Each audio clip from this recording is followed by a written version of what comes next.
کوشش کریں کسی کے آنسوں کی وجہ آپ کا لہجہ یا رویہ نہ بنے، کیونکہ گناہوں میں سب سے بڑا گناہ کسی کی دل آزاری کرنا ہے۔ اگر آپ سے کوئی نیکی نہیں ہوتی تو آپ صرف معاف کرنا سیکھ لیں۔ ذلیل کرنے میں اور اصلاح کرنے میں بہت فرق ہوتا ہے۔ انسان کی قدر اس کی زندگی میں کرو، مرنے پر تو غیر بھی کاندھوں پر اٹھا لیتے ہیں۔ زبان کا میٹھا بول دلوں کو خرید لیتا ہے۔ آگے بڑھیں، اگر تم اڑ نہیں سکتے تو بھاگو، بھاگ نہیں سکتے تو چلو، چل نہیں سکتے تو رینگو، لیکن آگے بڑھنا نہ چھوڑو۔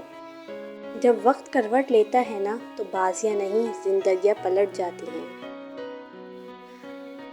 توبہ کا خیال خوش بختی کی علامت ہے، کیونکہ جو اپنے گناہ کو گناہ نہ سمجھے وہ بدقسمت ہے۔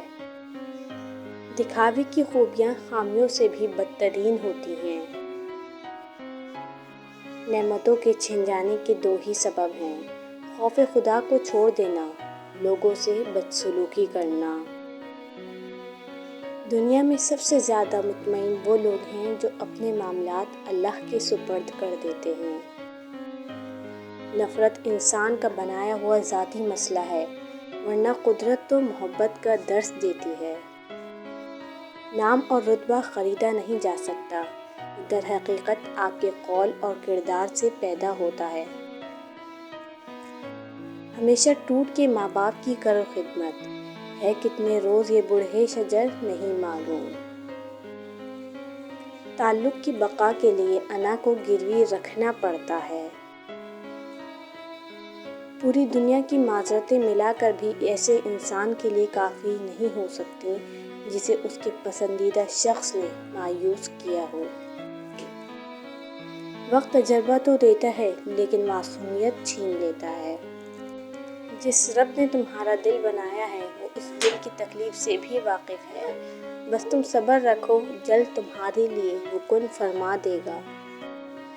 جذبات کو قسطوں میں تقسیم کریں، کیونکہ جب آپ کثرت سے نچھاور کرتے ہیں تو لوگ اکتا جاتے ہیں۔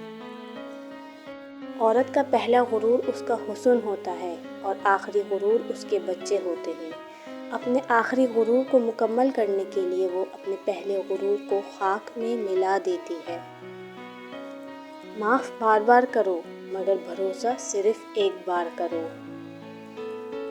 زندگی میں کسی ایسے شخص کا ہونا ضروری ہے جس کو کچھ بھی بتانے کے لیے لفظوں کی ضرورت نہ پڑے۔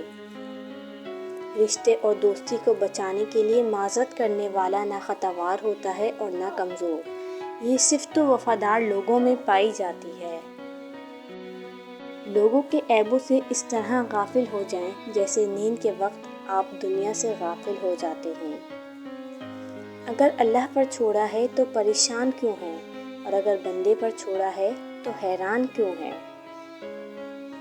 اچھی کتاب کا مطالعہ کرنا فکر و پریشانیوں اور غیر ضروری خدشات کو پیدا نہیں ہونے دیتا۔ حقیقت تو یہ ہے، اللہ کے سوا ہر سہارا کمزور اور عارضی ہے۔ آپ مخلص رہیں، یہی آپ کے لیے کافی ہے۔ اجر کی پرواہ نہ کریں، اجر دینا اللہ کا کام ہے، بندوں کا نہیں۔